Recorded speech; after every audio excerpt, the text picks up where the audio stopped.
The Power Moms Network, empowering moms to lift the world.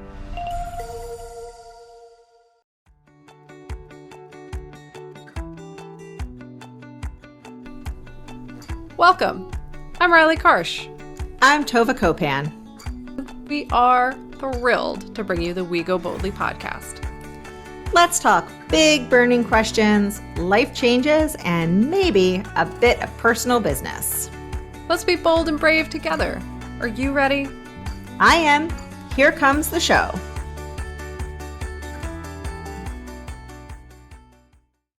Hello and welcome to We Go Boldly, where we are thrilled to be a part of the Power Moms Network. At Power Moms Network, we are empowering moms and creating a community of mothers mentoring other moms to greatness. It is a cool place to hang out. Come find us online. Join us, meet up, whatever you want to do. It's a cool thing. And we love being a part of that organization. So all of that being said, it is season 11. We are talking about mistakes today and how we can use mistakes, how we can make mistakes and be okay with it. All the things around making mistakes and, not being a perfectionist. Before we dive into our topic, I'm going to say hello to Tova, and we are going to mention that when you are listening to this, it is November. When we are recording it, it is September. Very, very different times. So before we dive into that too, let me say hello to Tova. How are you today, Tova? What is going on?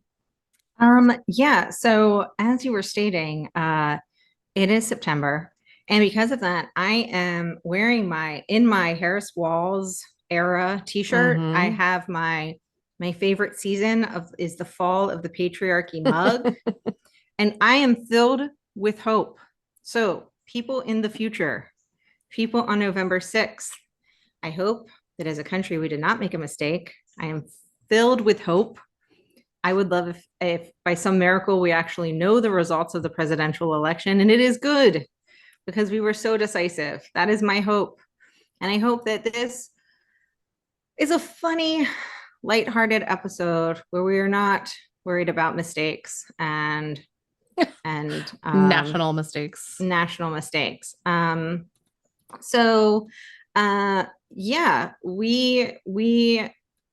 don't know what has happened in the future right now. It's a really weird place to be, right? Like we're sitting here thinking about when you all are going to be listening to this, we will in theory have a new president. We may have an argument. With any luck, we won't have another insurrection. It's so anxiety inducing right now that I have put it in a box on my shelf. Which is not to say I'm not doing anything, because I am, but I have to sort of compartmentalize or I can't function because that's how much I fear another Trump presidency, just for democracy, women, minorities, humans, cats and dogs, anything. Like I just, not to make light of it, but my God, it'll be bad for us all. That being said, let's talk about making mistakes. I'm going to try and hold it together for this whole episode. I did the research and it was really hard. And we talked about this just before we got on too, Tova.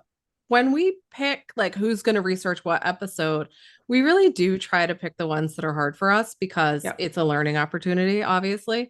And so as I've said, like, I don't know, 100 times at this point, I am a recovering perfectionist. I have not recovered. I may never recover. I am working on it. I'm trying to be perfect at not being perfect. No, I'm just kidding. I am really trying to let go of little things and allow them to just sort of flow through me in and out. It is very hard. And so doing the research for this episode, it took me a long time. Normally research for an episode is like a couple hours and I'm good. This took me days. Because I had to stop and start and like rethink and be like, oh, do I really want to talk about that? I don't know. Obviously I need to. So it was a hard research project for me. But let's talk about why we're talking about mistakes in this season, because we could have talked about mistakes and probably did in pretty much every season we've done. But I think there are a couple things I want to mention that aren't actually in the outline that I meant to put in there and I didn't. But when we talk about undoing sort of junk we've learned that isn't helpful for us, I'm trying to stop saying bad habits because we don't like that phrase around here. Yeah. And let me just I don't want to interrupt you. No, interrupt, please. Okay. And part of the reason I was like, I don't want to interrupt you because recently I've had COVID brain, and if somebody interrupts me, the previous thought is gone. Like yeah, it'll probably go away. It's okay. It'll come back. But it's interesting. We have been using some AI assistants to it's funny. I have it write outlines and then I like trash the outlines. I'm like, yeah, okay, that's a good idea. And I don't use them, but I'm like, it's a good starting point. And then I delete all of it. Yeah. But we had been using it for something and it kept suggesting bad habits. And it was like, oh, and bad habits. And right. it had me, AI, we call her AI Alice. We used to call her AI Al, and then we were like, well, she got better, so we called her AI better. Alice. Yeah. And so, it's pulling from the internet, obviously. And so if it keeps bringing up like how you want to break the bad habits, it must be that the internet is just filled with commentary about bad habits, which I find to be sort of depressing that that's something that we're clearly obsessing about. Yeah. That's my only commentary. Yeah. And look, let's be honest, we do have habits that are not good for us. It's the moral judgment we place on ourselves surrounding the things we do that is problematic. So if you could say the word bad without automatically thinking you should go stand in the naughty corner or like get smacked with a ruler, obviously I'm thinking about like, I don't know, 50 years ago, maybe more. But if you could think about that word in a less morally judgmental way, then it would make more sense. So that's why I think unhealthy habits is probably a better choice for us for this conversation.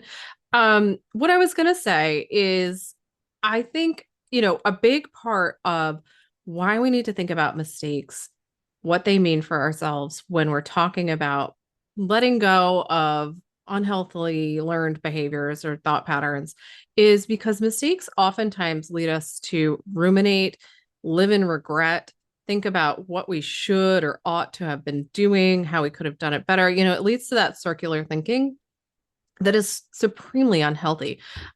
We will get to in this conversation ways in which we do want to reflect on mistakes, right? Look back at them and be like, oh, okay, and analyze them and think about, okay, well, I could have done this, that, and the other thing. But that's very different than that sort of regretful rumination that I'm talking about, where you're just beating yourself up for a decision you made with different information. So I do want to get to that as well. Yeah, I mean, I think there's a lot of conversations, or that we have with ourselves, and we forget to factor in the factors of, I did that with the information that I had then. I did that as the person that I was then. Yeah. And obviously you wouldn't make that same decision now or do the same thing. But part of the reason you wouldn't is because of what happened. Right. Is because you did make the decision. Right. Yeah. Because you made the decision, because you were then shaped by what happened as a result of making that decision. You got out of a relationship because of it. You left a job, or nothing so dramatic. You just learned that that's not how you wanted to ask that question in the future. Right. Or that was not the decision that you wanted to make, or you didn't want to make a left because you always got stuck in traffic, and now you're a person who makes a right at that intersection on your way to work. Like, yeah, I mean, it can be as basic as like you ordered the wrong thing on the menu, right? Like those are mistakes. That's like, oops, I shouldn't have ordered the chicken. I should have ordered the steak. That could be considered a mistake. But if you sit in it and like, oh, I can't believe I did that. Over and over, that's not a helpful, that's not a helpful response to making a mistake. Why don't we do some definitions and then we'll take a break since we've been chatting for a while already, and we'll get into the meat of the topic. Such a gross phrase. All right. So I think it's important to talk about failure also, But we're going to talk about what are mistakes. So it's this annoying kind of definition where they use the word to define themselves, but Merriam-Webster says several consecutive mistakes could lead to failure, but the terms aren't synonymous. A wrong judgment, misunderstanding, a wrong action or statement proceeding from faulty judgment, inadequate knowledge, or inattention. So I think the part of this definition that I like, and I'm just going to cherry pick here. The part that I like and that I think is the most important to recognize is the inadequate knowledge, right? Like things you didn't know. And so you made a decision and the outcome was not what you would like. Or, even if you have faulty judgment, right? Like if you use poor judgment, made a decision, knowing it probably wasn't the right decision, and the outcome wasn't the outcome you wanted, you can still look back at that and go, okay, well, I made a mistake. It's okay. But failure is definitionally a lack of success, which I think is a terrible definition because what is success? But it is the inability to meet an expectation. And we've talked all about expectations this season. So think deeply about that as well. But interestingly, there are intelligent failures, according to a Duke University professor, Sim Sitkin, I believe is how you say the name. But intelligent failures are good for us because it brings us knowledge, value, and insight. What's important to remember is that we need to pause and reflect. We need to pay close attention to our failures to be able to learn from them. So I included that because I think there's room for intelligent mistakes as well, right? So those are kind of the definitions we're working with for today. Should we take a break real quick? Yeah, and also I just want to comment that I think that sometimes, like with that definition, like mistakes and failures seem to get wishy-washy. Like as to, I mean, in my head, they're very different because I see failures as like, if you're reaching towards a goal and you fail to meet it, like I often see failure as like a bigger thing, whereas mistake is a smaller thing, not less upsetting often, but often a smaller thing. And I don't know that I'm right in that. Based on these definitions, that's just how my mind deals with them. I very much agree with you on that. I think, you don't think of like making a wrong turn in your directions as a failure, right? Yeah. It's a mistake. And you can even hear in the inflection I use for the words, like the difference between what I think they mean. Failure. But I like the definition of failure as an accumulation of mistakes, because that could be the case as well. Yes. Why don't we take a break? And when we come back, we'll talk about how mistakes are a part of our development and growth. We will be right back after this, everyone. Well, hey there, dream chaser. Are you ready to make the next 12 months of your life unforgettable? Introducing the Year of You, a groundbreaking new goal system group that's about to redefine the way we approach personal growth. Join us with a community of like-minded individuals committed to unlocking their full potential. With expert guidance, personalized strategies, kind-hearted accountability, and a supportive network, the Year of You is more than just a goal-setting group. It's a whole movement. Don't just dream about it, achieve it. Click in the link in our show notes, or go ahead and visit us at goboldlyinitiative.com/Year of You to learn more today. Let's embark on a transformative journey together towards becoming the best versions we can be. The Year of You, where your goals become reality. Okay, so welcome back to the show. As you all know, we're talking about mistakes today, and particularly we're talking about how mistakes impact our personal growth, how they can be useful to us as tools. So I have a whole list here of why mistakes are a crucial part of personal and professional growth. And I think this applies in the workplace, which is why I included the professional growth aspect. But just running through the list real quick, it's how we learn. There can be positive consequences. It teaches us about who we are. It can free us up to pursue our goals, clarify our priorities, and give us something to laugh about eventually. So let's talk about all of that a little bit.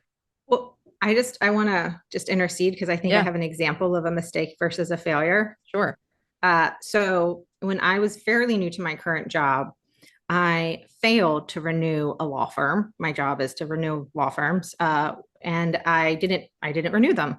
And it was a big deal because it was a big deal. They were a big firm. And we failed to renew them. And it was really, really disappointing. And I think one of the big reasons that we failed to renew them is because we waited too long to provide what they were asking for. And when I looked back at what we had at the process, I realized that I had told those higher up that what I thought that we needed to do to win this business or keep this business. And I told it on a phone call. Now, whether I told it loud enough or advocated loud enough, I don't know. Whether they heard me, I don't know. But my mistake, so the failure was not renewing. My mistake, one that I have not made since, I don't think, is that I didn't put a follow-up email after that phone call. The mistake was not following up in an email, both to cover my butt as like, hey, I told you months ago that this is what we needed to do, but also to reiterate what I was saying, right? And to make sure that it was heard, because you know how phone calls are. Sometimes you're reading emails, sometimes you have 28 things, and you don't know what the other people are doing when you're on a phone call with them, right? And so to make sure that my voice was heard, to make sure, but also to cover my butt, the mistake was not sending a follow-up email with saying like, I think in order to save this business, we need to do X, Y, and Z. And so to me, those are like the difference between a mistake and a failure. And in that case, the mistake led to a failure, but I don't know, that just is, they both led to growth opportunities. I actually learned more from the mistake because it was a very specific teachable moment. Yeah. But I wouldn't have learned from it had it not been for the failure. Like, had we still saved the business, I probably wouldn't have been like, okay, let's look back on how this process went. I'd been like, yes, saved it. Let's go out to dinner. Right. Anyway. Yeah. Well, and so that goes to this idea that it can have unexpected positive consequences, right? The outcome wasn't what you wanted, but the positive consequences, you built a habit now that is useful to you in your profession. It's helpful. It's probably helpful to you in the rest of your life, right? Like these are things we can translate across, I don't know, the rooms we live in, right? We can use these things for any aspect of our lives. So I think it's important, and I like this quote that I have from Oscar Wilde, but mistakes also help us learn about ourselves. And if we impart anything from what we do on this podcast, is that we hope you will all continue to gain more self-awareness, right? The more self-aware we are, the better chances we have of living the life we want to be living, right? But I was reading something, and I wish I had put the citation down. I got to get better at that. But they indicated that Oscar Wilde wrote that experience is the name everyone gives to their mistakes. And it's important because when we have these sort of mistakes happen in our life, it codes into our brain, right? Like it impacts our neurons, how they fire, because we remember mistakes more often than not, because that's how we're hardwired. It's biologically part of keeping us alive from when we were, hunting and gathering and whatnot. And so thinking about it in terms of it being experience and less being failure is really helpful, I find.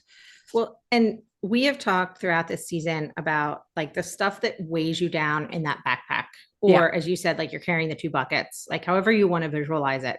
And I think there's a difference between a mistake being stuck with you where you're ruminating over it, right? Where every time you think of the memory, it's weighing you down. Yeah. Versus a mistake being in sort of, because I was trying to think of like, well, what is a mistake when it's not, when you're still learning from it? Maybe you even look back on it in like a not awful, but almost fond memory because you remember the fallout.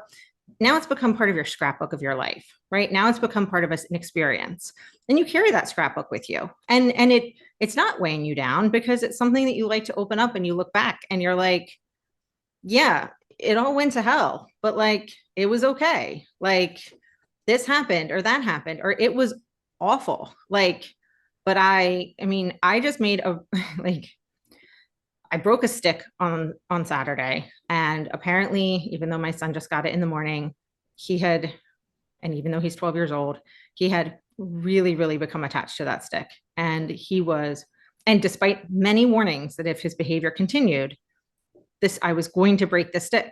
And I even showed him how I was strong enough to break out the stick. Like I bent it, and oh my God, he was so angry. So angry. And he was like, you could have just taken it away. You didn't have to break it. I loved that. I mean, he had become, he loved that stick. He just found it. And I even confirmed before I broke it, like pre-warnings that like, you found the stick this morning, correct? Like 2 hours ago? Right. Yes. But he was so upset. And I don't know, it was like, I guess an important reminder that like, I don't get to judge whether something's important to somebody else. Like, I mean, I don't know that it's an important reminder that we are almost in teenage years and there are not going to be proportional responses to things. Yeah. And I need to be prepared for that. But I wouldn't deal with it the same way again. I wouldn't have dealt with it the same way 5 minutes later, frankly. Like, I needed to be consequences for his behavior, but like breaking the stick was not the right consequence because I did not realize how disproportionate the consequence was. Like, I didn't know it was so disproportionate at the time, but it was very disproportionate. His reaction was, but also because it was such a disproportionate consequence. But the point is, like, that was a lesson that I will hopefully no longer, I don't think I'm ruminating with it anymore, but it's going to be there. It's a core memory now because it was intense. And, it's going to hopefully build important lessons. And it's kind of in whether it's an inside out core memory or a scrapbook, but it's not weighing me down. Now, if I keep making those kinds of, like if I did it over and over again, it might get put back in the backpack. Hopefully I won't. I mean, I'll keep making lots of parenting mistakes, but yes. I think that we can take mistakes out of the backpack and we can let them go. We can learn from them. Even mistakes that happened 20 years ago or 30 years ago, you can take them out. Absolutely. It's the next part of the outline. It's, reframing your mindset around mistakes, right? Like instead of looking, like you're saying, instead of looking at a mistake as, an all or nothing sort of proposition, we can look at mistakes as learning opportunities. We can maintain a growth mindset in spite of, or really because of mistakes, right? That's how we grow and learn. We look at our kids and we know they're going to make mistakes. They're going to spill the milk all over the carpet. They're going to, think that they can reach the thing on the high shelf and not, and then drop the glass or whatever it is. They're going to make all these mistakes. Even when you tell them 16 times not to do the thing, they're going to do it and they're going to try new stuff because hopefully they're going to try new things, right? Because that's also a growth mindset and that's how they learn. And that's how we learn. So allowing ourselves to try new things, fall down, get back up, see what happens, experiment, all of those ideas are about being open, right? And being available to opportunity. So, when we view mistakes as, and I like the way they put it in this article I read, but if you view mistakes as data points instead of personal shortcomings, then it allows you to look at it like, oh, okay, well, I learned something, right? It's like when you go to school and you take a test and you get a bunch of things wrong, you go back through and you read it and you're like, oh, I learned something. Okay, I got those things wrong, but now I know what they are. That's why we review things, right? So considering a mistake just like another stepping stone in the process of you getting to where you want to be or knowing the things you want to know is, I think, a healthier sort of outlook about mistakes. I want to talk about neuroplasticity, not too much, but a little bit because I'm not a neuroscientist. But it does come up in the research and it is something that I think is important for us to at least touch on. And then maybe hopefully next season we can talk about it a little bit more, because I think it's super interesting and something you all will be interested to learn about if you don't already know all about it. But neuroplasticity is the brain's capacity to continue growing and evolving in response to life's experiences, right? So it's the physical and structural way in which the brain grows. So they used to think that your brain stopped growing, I don't know, in your 20s sometime, right? Like 23, 24. Modern research shows that that's not actually true, that your brain can continue to grow and change throughout your entire lifetime, which makes perfect sense to me, right? Your thought processes impact the way you believe things, and it changes your brain structure when you look at brain scans and things of that nature, and what fires when, right? And if you look at people who've suffered traumatic brain injury, and how they recover, and like even if certain parts of the brain have been deeply impacted, the brain sort of rewires around that to be able to do the things you need to do. So, which is all fascinating to me. Like it's just mind-boggling, no pun intended. That all being said, when we talk about mistakes, we are also teaching our brain how to work, right? Like we are changing the structure of our brain when we make a mistake, which is great, because the more you engage with your brain, right? The more your brain is engaged and doing stuff, the stronger it gets, the healthier it is. And obviously there are things you can do that are not healthy for your brain.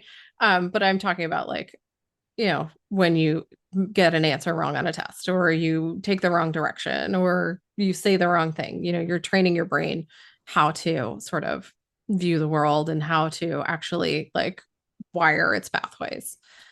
Well, and I think, my son, who is a new fifth grader, told me at the beginning of the year that it is his goal to get nothing wrong on any of the tests. And on one hand, I recognize that the fifth grade year academically may not be the most challenging for him. I don't think that he recognizes that the social challenges that happens in fifth grade may be enough to throw off the lack of academic challenges.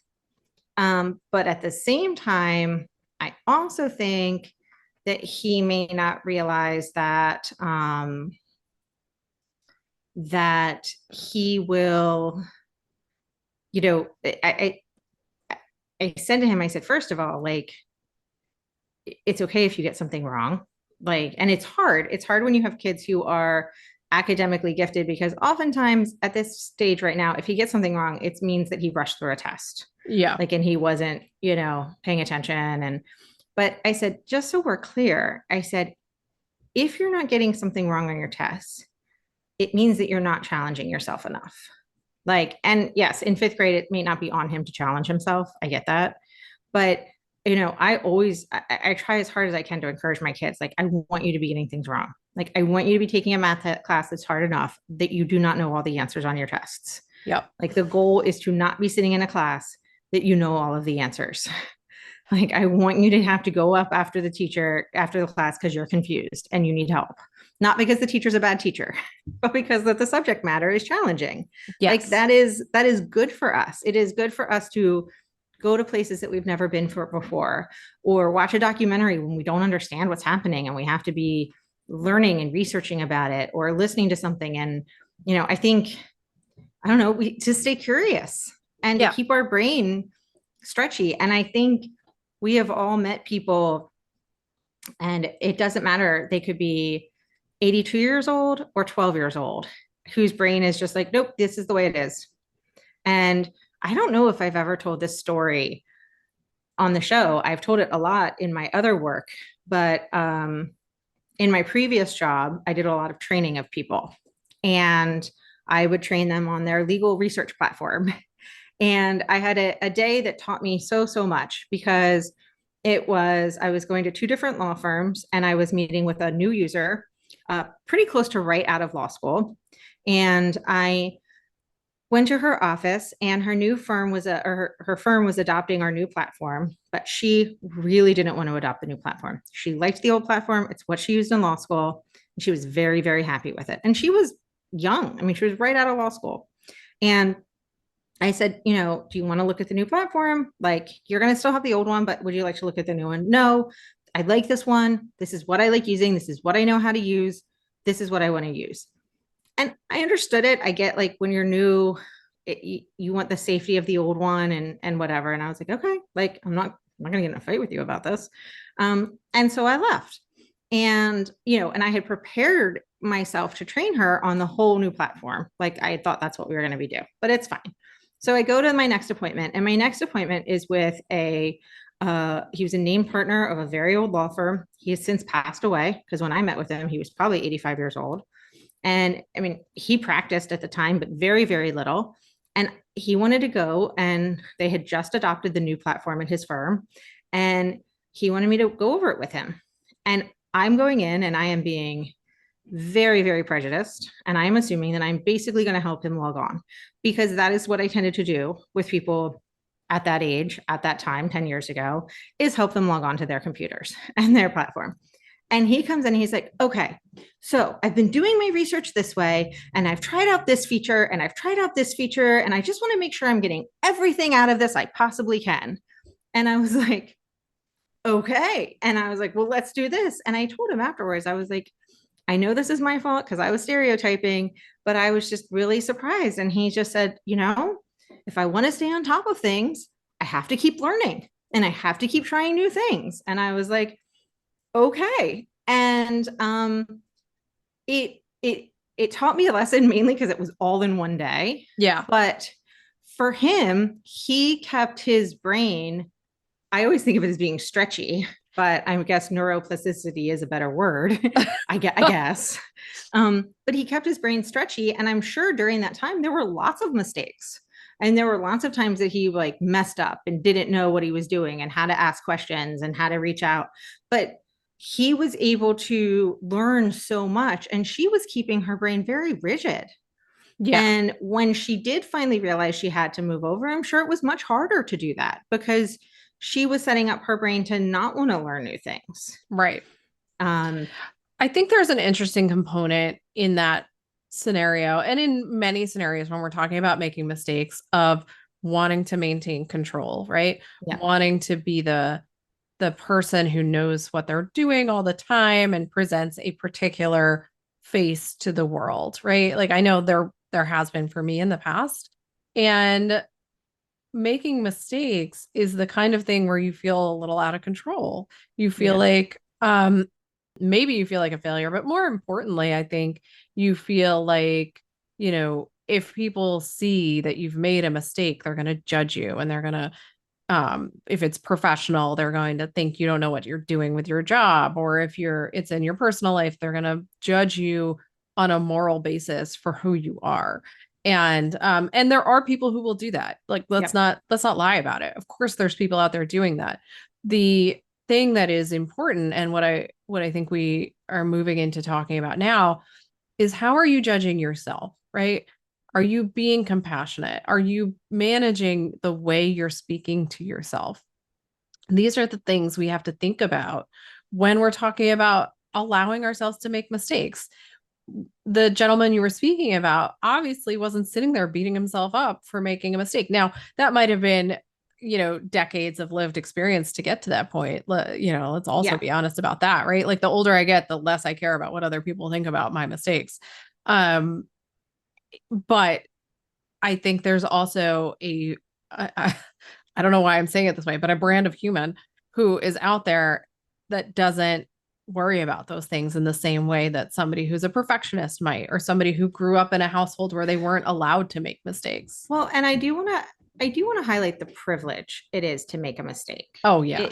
There is a lot of privilege in it, because I had talked not that long ago with a friend who is pretty high up in her company, and she had said, you know, that they encouraged their they were trying to cultivate a culture where people felt comfortable at taking risks, you know, whether it was like obviously educated risks, right? But like people felt comfortable to think outside the box, and people felt comfortable to reach for what they, if they thought that their factory could produce more, to go for it and be willing to fail, because it in the end, it might lead to the company being more successful. Right. And they were really struggling getting people to buy into that mindset. And I was saying, well, it's a hard sell. It's one thing when you're in the C-suite to say that. It's another thing when you're not. Right. And I think that, men are historically have been given more opportunities to fail. White people are given more opportunities to fail. And to make mistakes, not just fail, but like make mistakes. You can make a lot of mistakes, and you're not branded with your mistake as a reflection of either, that is a character trait of you, or your whole group of people are going to be, now branded with that character trait.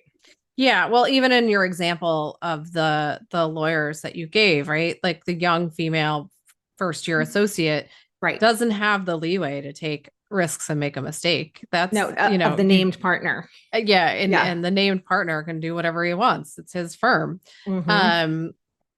So the distinction there, I think, is super important, and I'm glad you brought it up, because if you're listening, we don't want you to think that you should take mistakes or make mistakes that are dangerous for you, right? Like that are so risky that they could put you in, I can't think of a word other than danger, but put you at risk of, losing something super important to you, but like your job. Yes. But we also don't want you to lose perspective. Right. And I don't remember what the choice was that we were making as a family, or what my son was making. I think we were like deciding what we were going to eat and it wasn't it was like everybody was picking something off the menu. Yeah. And one of my kids kind of raised like, I guess this really isn't that big of a deal. And I think we all do that. I don't know if we all do that. I know like we love to order food. And so we put a lot of energy into it. Like, what are we going to have for dinner? Like, what's our sandwiches? Whatever, everyone's like, I don't know what I want for a sandwich. And that's what it was. He was trying to decide what he wanted for a sandwich. And he just realized like, I could just order the other one next time. Yeah. Like, and listen, we don't get takeout all the time. So next time could be 2 months from now, but it's not going to be never. Yeah. But I do hear that, like, well, one, there's decision overwhelm, but two, like the idea that if you make a choice, it takes away a whole host of other choices you could have made. Right. And so that's again, it's about control, but it's also fear. It's about like, is this really what I want? Decision fatigue, all kinds of things come into play there. Will my brother have one I like? And will that be a mistake? Like, will he have the better sandwich? And then I've made the mistake. Right. And, a lot of times my boys try to negotiate like, well, maybe we share half. Like they try to negotiate their ways out of that risk. But the fact is, whether that's the example or not, like a lot of the mistakes that we make in our lives are in private and are ones that only we know about. Yeah. And we still carry them with us. Like, yes, there are some that are in the professional setting, and it is important to bring a growth mindset to those. And it is important, though, to recognize that some people have significantly more privilege to make mistakes and to fail forward. And, it's lovely that I read that book, and I do like, I was already on a certain path, letting go of some perfectionism. And I don't remember a single thing about fail forward, but I do remember it was very influential in my life. So I don't want to like be like, oh, poo-poo, John Maxwell is a nice short white guy to write about failing forward. Right. Because it was very influential. I do not remember anything about the book other than it made a big impact. Yeah. But setting all of that aside, many of the mistakes that we have made are private mistakes. And yet we walk around and we see that mistake that we made painting something like our wall. And it's like, every time we look at it, we're like, oh, I can't believe like I didn't cut that line better. And it's like, why is that? Like, why are we carrying that with us? And many of those mistakes that are in our backpack, as we talk about unbecoming, are mistakes that happened 30 years ago. Yeah. That nobody else cares about.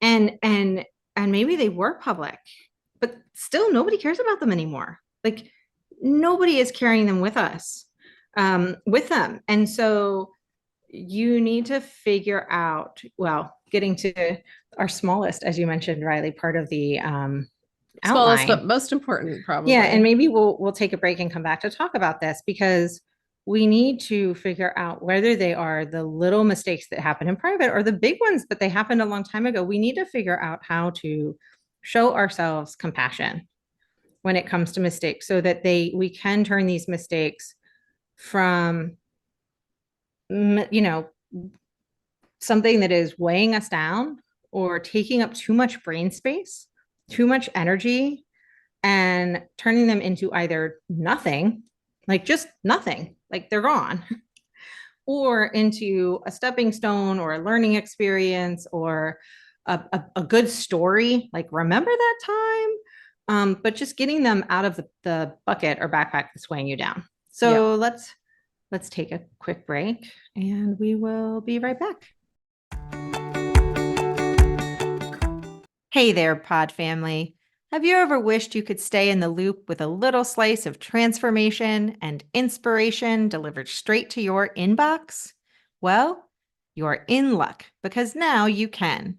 Introducing our fantastic newsletter, your VIP pass to all things exciting and informative.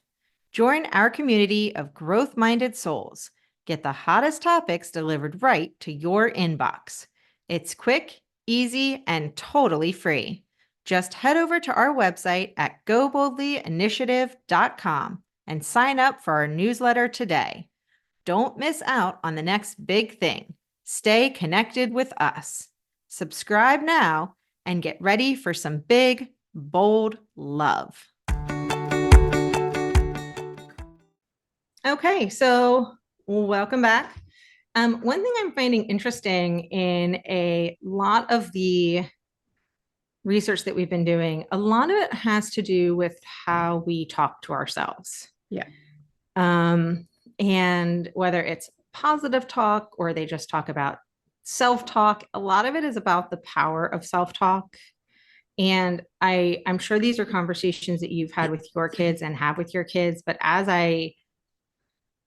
my kids get older, I have these conversations with my kids about, like, your brain doesn't know the difference between somebody else saying something to you and you saying something to you, which I find to be fascinating, but apparently it's true. Studies say that, like, and so you really have the power to shape how your brain sees a event, or see how a mistake is processed and perceive a mistake. And I find it to be really fascinating. Yeah, absolutely. I think, when we're talking about how you manage a mistake, right? Like, how do you deal with the aftermath of a mistake? Whether it's a little mistake or a big one, I think the answer is the same, right? So we have a whole bunch of practical tips for how do you use mistakes to, like, move forward. But before that, like, when we're talking about, the self-talk that you mentioned and the compassion that one needs in order to move forward from a mistake in the first place. This is my regular plug for therapy, right? So cognitive behavioral therapy can really help with this. Positive psychology can really help with this. And it's ways of training your brain to change the way you're speaking to yourself. So maybe you're a person who doesn't need this and you're already, like, having great self-talk and you pump yourself up and you're in there cheerleading for yourself. And if that's the case, awesome, cool. But if it's not, and even if it's not sometimes, right, there are things you can do to train yourself to speak to yourself in a more kind and compassionate manner, right? Mm-hmm. So instead of looking at the paint line on the ceiling and going, oh, crap, I can't believe I made that mistake. It looks terrible. I'm so stupid, right? Like, that's something you might say. You can change that to be like, gosh, I'm so glad I painted the walls. I really like this color, right? And it's not disregarding the mistake. You made a mistake. Okay. It's just acknowledging that you've done something that you wanted to do and it worked out. And the minor mistake you made is not changing the fact that now the wall is the color you wanted it to be. Right. Right. Right. So it's what you're putting your focus on. Right. And we've talked about this before too. The energy you put out into the universe is the energy you're going to get back. If you are constantly telling yourself how crap you are, that's the energy that's going to be around you. And nobody wants that. You don't deserve that. I don't want it for me. I don't want it for all of you out there. It is super unpleasant. So, we also have cognitive distortions to think about, right? Like, these are faulty or biased ways of thinking about ourselves and our environment. So oftentimes these are like just false belief patterns. So start to notice those. If you have those coming up, like, oh, I always, buy the wrong bread. I don't know why I'm thinking about that. I'm hungry. But like, if you're saying to yourself, I always, forever, never, those sorts of all or nothing words, those are probably red flags that something is going on and you're having a thought pattern that is not healthy for you or real, right? Right. Yeah. And I think, like you said, you can bring positive, you can listen to it and just, I don't know. I know we talked about this a little bit before, but think about how you would talk to somebody else. Like it's so hard to talk to yourself positively, I think sometimes, and it's so hard to transition to doing that. It's a weird adjustment, but if you walk into your room and you see a brand new painted room and your friend painted it, your kid painted it, you'd be like, wow, this looks great. You don't even notice the mistakes. Right. Like forget ignoring the mistakes. You don't even notice them. It's like you don't have to intentionally ignore them. You don't see them. So I think that, it is very easy to show other people compassion and very hard to show ourselves. Yeah, I do want to note though, if you are the person who notices everyone else's mistakes and judges them for it, it might be also a red flag because that sounds an awful lot like what we talked about before in the shadow episode about projecting and like what do you not like about yourself? So we've all heard that before. You don't like things in other people that you don't like in yourself. 100%. So just something to think about as you're going through this process. Something fun. Yeah. I think that this is like practical tips here for using mistakes as stepping stone. I really like, this idea of taking action and putting the lessons to use. I think that can be really hard. I know I skipped a couple of steps, but it's just the one that jumped out at me. It can be really hard, especially if the lesson was 30 years ago. But also, if you made a mistake that you've been ruminating on for 30 years, I bet you can also find 25 different times where you made good choices or different decisions or did something differently because of that mistake. Like you don't even have to take action. You've already taken action. You've done 25 different things because of that mistake. You've learned from it. You have a whole playbook or a whole scrapbook of things that you have done. And that might be enough for you to look back and be like, wow, I don't have to be carrying this with me. Thank goodness that happened because look at all of these good decisions that I made. Look at all these great things. And this is like, I don't know, this might be a horrible example, but I'm picturing you eating something you didn't like and then like embarrassingly throwing it up in front of a bunch of people. And you've always carried that and I don't know why that popped into my head, but you like have carried that embarrassment with you. And it's just always been so mortifying. And you're like, oh my God, I ate that and I didn't like it. And I threw it up and blah, blah, blah, blah, blah. And I don't know what that taught you other than maybe you didn't like that one thing. And so now when you go out, you don't try that. You've always tried something else or whatever. It taught you to always eat this other thing. I don't know what it taught you to do or whatever it did. But because of you've done all these other things and none of them have been throwing up in front of other people. So life lesson learned. And I don't know, but instead you've carried the embarrassment part with you.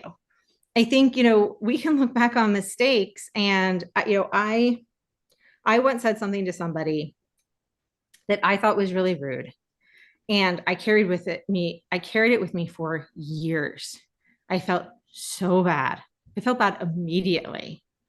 And I didn't apologize right away because I was mortified. And I don't know, a decade or two later, I apologized. And of course she didn't remember it because it was a blip for her, and for me, or she was just being kind. I don't know. But I did eventually apologize. But it taught me empathy. It also taught me to be really aware about what I said and not to make like a flippant remark that, to me, what I was saying at the time wasn't rude. It was just and it was a very like specific to me remark, but it turned out that it was something that could have been perceived as rude to her. And it made me be much more careful with my words and aware. Like, it taught me so much. And also, I don't think it upset her at all, because I'm not sure she was listening and didn't even hear it. But the point is that I've let go of it a long time ago. But, if you make a mistake today, there's all these great things you can do going forward. But also, because we're talking about unbecoming, if you've been carrying something with you, look back at all the things that you've done differently because of what you've been carrying with you. And maybe that will help you let go of it.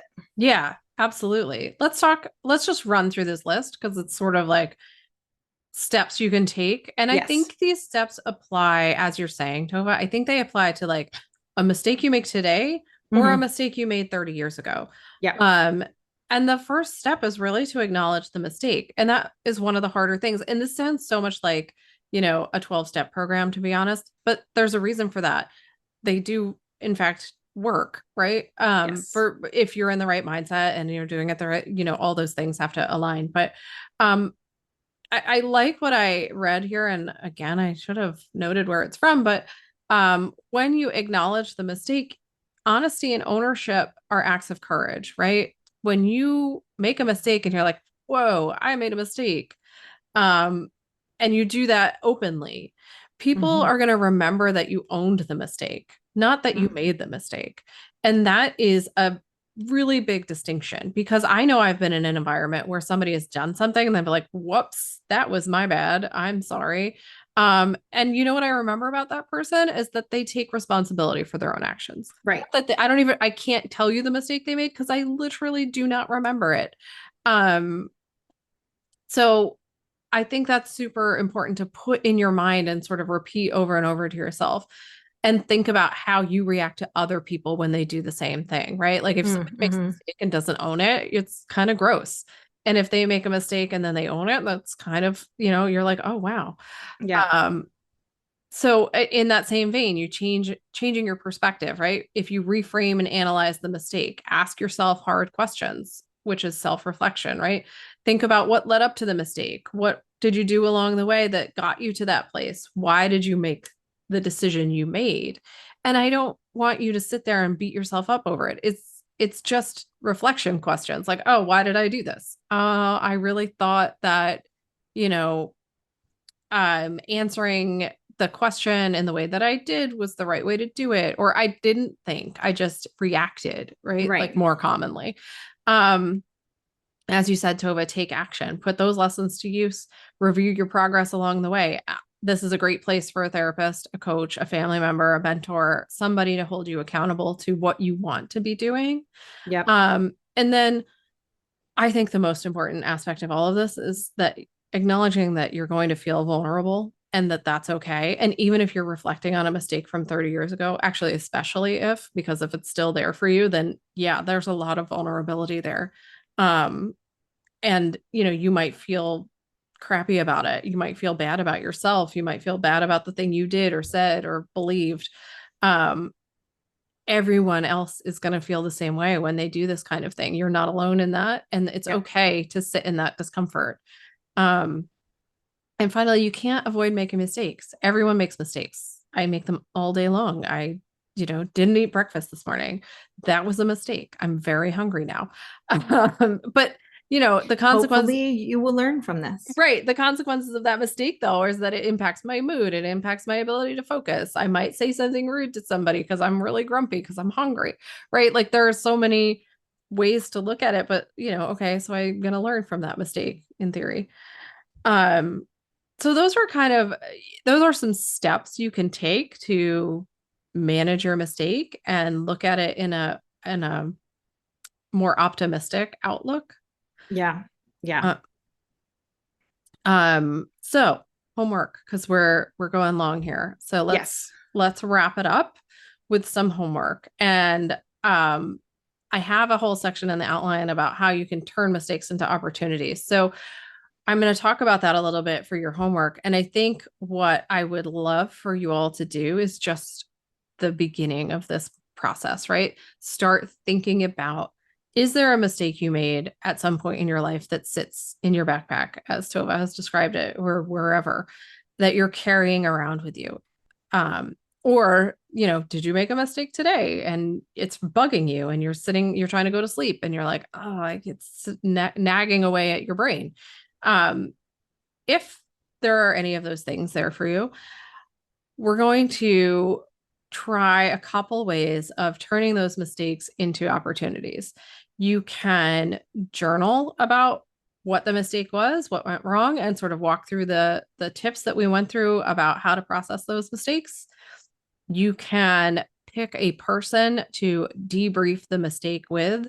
As we've talked about, all these things come with a lot of shame. And the way we get rid of shame is by saying the thing out loud and talking to somebody about it and allowing it to get out of you. And then the last option, which I think is fascinating, is to create a failure resume, right? So if this is something that won't make your life harder, and it might be depending on where you're at in your personal development journey, but you can create a failure resume that celebrates and tracks the lessons you've learned from mistakes. So not that you made the mistake, but what did you learn from it? What are you going to do differently going forward? And you can write all those things down and use them for, your growth mindset. So that's your homework for the week. Let us know how it goes. Reach out to us on social media at Go Boldly Together. You can find us on the internet at goboldlyinitiative.com. We would love to hear from you. If you are struggling with any of this and, you're looking for some support, feel free to reach out to us. Join our weekly women's circle. We would love to have you there. It's a great and supportive place to be. So I think that's it for this week. Tova, unless you have anything else on mistakes. No, I mean, I am hoping that we need a women's circle now more than ever to celebrate. Yeah. That's all I'm going to say. That is my hope. Sending it into the future. Yes, joy manifesting. And manifesting joy and celebration. Absolutely. All right, everyone. We'll be back next week with another episode of season 11. Until then, everyone, have a wonderful, wonderful week. Thanks so much for listening to We Go Boldly podcast. We know you're busy and we love spending time with you. If you enjoyed this week's episode, let us know. Head to Apple Podcasts right now to rate and review our show. While you're there, be sure to click that subscribe button. Want more us time? Follow us on all the socials at Go Boldly Together. Want even more us time? As in all the coaching pizzazz. Find us at goboldlyinitiative.com for all the info. We will be back with more excitement, research, and deep thoughts next week. Until then, keep on being the bold, brave, amazing people we know you already are.